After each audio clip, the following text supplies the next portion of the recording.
Saya modalnya 10 juta, 100% aja untungnya cuma 10 juta, teman-teman. Di saham kalah. Yang modal besar menang, yang modal kecil lebih berat. Tapi ada investasi yang modal kecil dengan modal besar sama, yaitu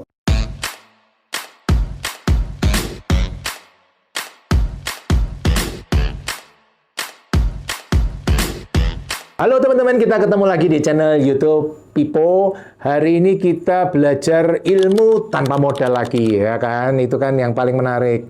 Kan prinsip kita ketika invest tidak boleh pakai uang sendiri, harus pakai uang orang lain. Katanya Mr. Robert Kiyosaki, orang-orang malas yang invest pakai uang sendiri. Kalau orang-orang yang rajin, invest pakai uang orang lain, pakai modal orang lain. Kalau saya pakai modal orang lain bukan karena saya rajin, tapi memang nggak punya modal, teman-teman. Modalnya terbatas. Jadi prinsip kita, jangan bekerja untuk uang, katanya gitu ya. Kemudian orang-orang kan bilang, harus membuat uang kita bekerja keras. Gitu katanya, ya kan.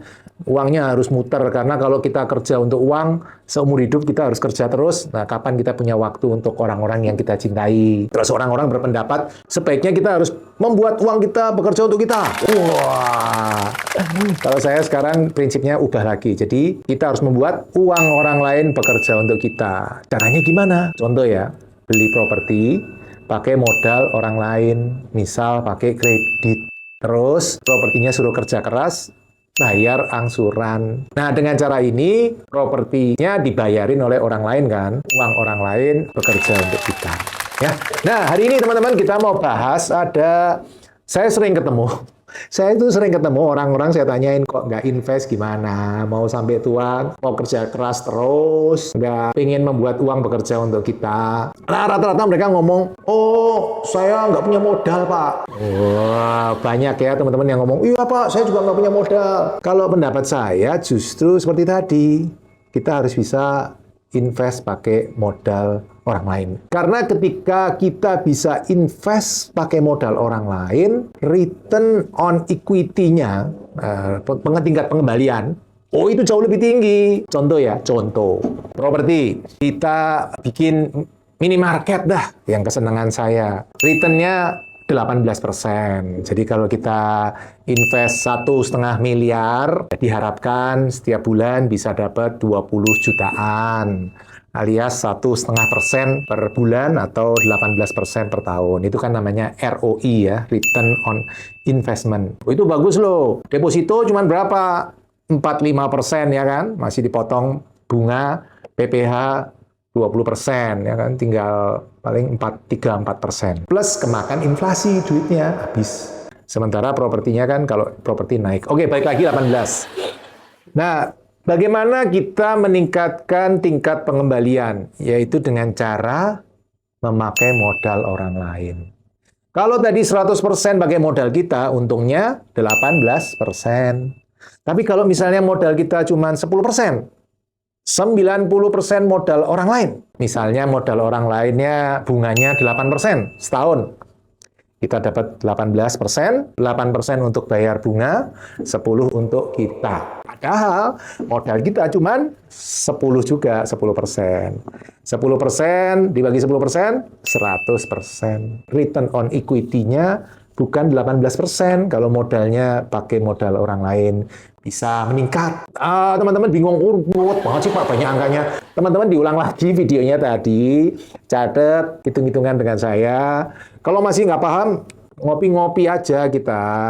Kalau ngopi-ngopi mungkin lebih mudah untuk menjelaskannya. Ya. Tapi teman-teman, ini saya pengen sharing ada satu investasi yang di situ sebenarnya orang punya modal maupun orang nggak punya modal, terutama modal sendiri ya, itu hasilnya sama, kekuatannya sama teman-teman. Oh, investasi apa? Kalau saham, oh nggak bisa.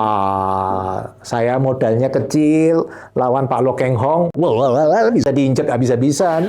Dia return 20% aja 7 triliun, 20%, 1,4 triliun setahun ya. Saya modalnya 10 juta, 100% aja untungnya cuma 10 juta teman-teman. Di saham kalah. Yang modal besar menang, yang modal kecil lebih berat. Tapi ada investasi yang modal kecil dengan modal besar sama. Nanti Di tempat lain misalnya emas. Emas juga sama dong ya. Yang bisa beli 1 ton. Sementara kita beli 1 gram gitu ya. Ya untungnya sama-sama 10%. Ya udah lari kemana-mana, kita belum kemana-mana. Nah terus apa dong investasi yang bisa sama kekuatannya antara yang punya modal dengan yang nggak punya modal? Yaitu properti, teman-teman. Karena di properti, kita ini kan disayang sama bank, ya kan? Dimodalin, ya kan? Bahkan dalam case-case tertentu bisa sampai 100%, 120%.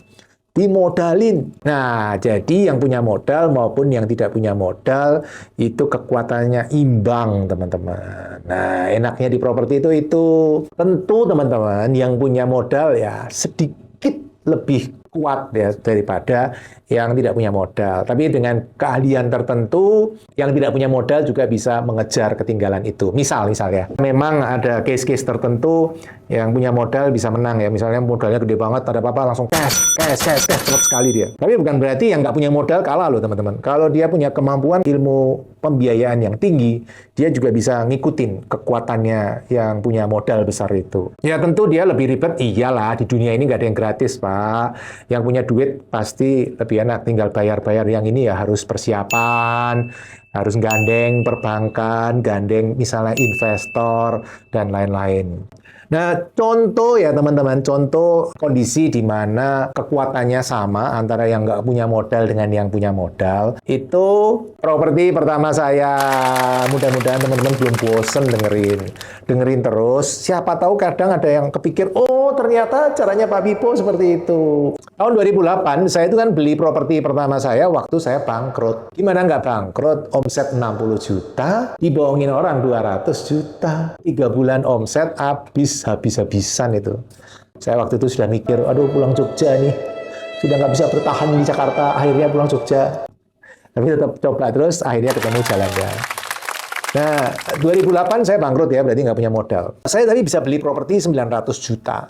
Kalau pengen beli cash, kalau punya uang 900 juta enak. Atau sebelum saya bangkrut dah. Sebelum saya bangkrut itu profit saya itu 6 juta sebulan. Jadi kalau 900 ya 150 bulan ya. Atau 12,5 tahun ngumpulin. Nggak makan, anak-anak nggak sekolah, saya nggak beli baju. Gitu ya. 12 tahun uangnya kekumpul. 12 tahun.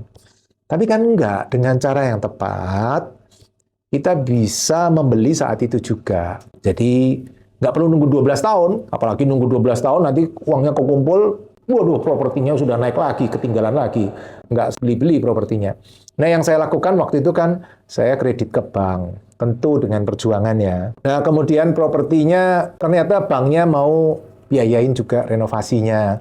Jadi, saya dapat 1,2 miliar, 900 saya bayar untuk penjual, 250 untuk renovasi, supaya rukonya itu jadi kos, 50 juta untuk cadangan awal-awal angsuran. Nah, indahnya adalah saya menjaminkan sertifikat properti itu. Bukan sertifikat saya ya, sertifikat properti yang mau dibeli itu bisa dijaminkan. Indahnya lagi, angsurannya 15 juta. Padahal income dari ruko tadi yang sudah dijadikan kos 18 juta. Jadi properti itu bisa membiayai dirinya sendiri. Ya kan? Dan indahnya lagi, sekarang lebih indah lagi. Sekarang harga propertinya sudah bukan 900 dong. 5 miliar teman-teman, tepatnya 5,8 miliar appraisal terakhir. Income-nya juga sudah 40 jutaan. Nah, dengan cara ini teman-teman, orang yang nggak punya modal dengan yang punya modal punya kekuatan yang sama. Ya, atau minimal yang punya modal lebih unggul tipis lah. Tapi nggak unggul sekali, nggak. Unggul tipis. Dia bisa gertak-gertak penjual. Mau besok bayar. Kalau yang pakai kredit kan, mau Pak. Tapi saya minta waktu sebulan ya. Ya, agak dikit lah, tipis. Tapi kalau sudah pintar juga bisa. Dia pakai rekening koran atau apa, punya standby loan. Gertak-gertakan juga bisa. Besok bayar. Padahal bayar pakai utang ya kan. Tapi udah disiapin sebelumnya utangnya. Tapi intinya tetap saya akan ngomong yang punya modal ya sedikit menang, tapi secara umum tidak. Apalagi kalau yang punya modal tidak punya keahlian untuk memainkan psikologinya seperti itu. Nah ya teman-teman, jadi sekali lagi, berapa modal yang saya butuhkan untuk beli properti pertama tadi? Harga 900, dapat kreditnya 1,2, 1,2 dibayarin penjual 900, 250 untuk renov, 50 juta untuk angsuran awal-awal. Angsuran 15 juta, income-nya propertinya 18 juta. Berapa modal yang dibutuhin? Apakah besar? Paling banter ya uang bensin, beli koran, ya dikit-dikit lah teman-teman. Jadi teman-teman, nggak usah minder, nggak usah khawatir, apalagi kalau teman-teman punya modal banyak ya kan. Pasti lebih gampang untuk berinvestasi properti. Karena di properti kita bisa berinvestasi dengan modal orang lain. Kita buat uang orang lain bekerja keras untuk kita. Semoga sukses selalu. Salam Passive Income Property. Terima kasih telah mengikuti video hingga selesai.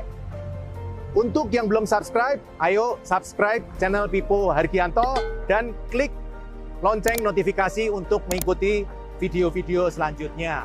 Teman-teman juga bisa mengikuti seminar-seminar gratis yang saya bagikan. Silakan daftar melalui nomor berikut.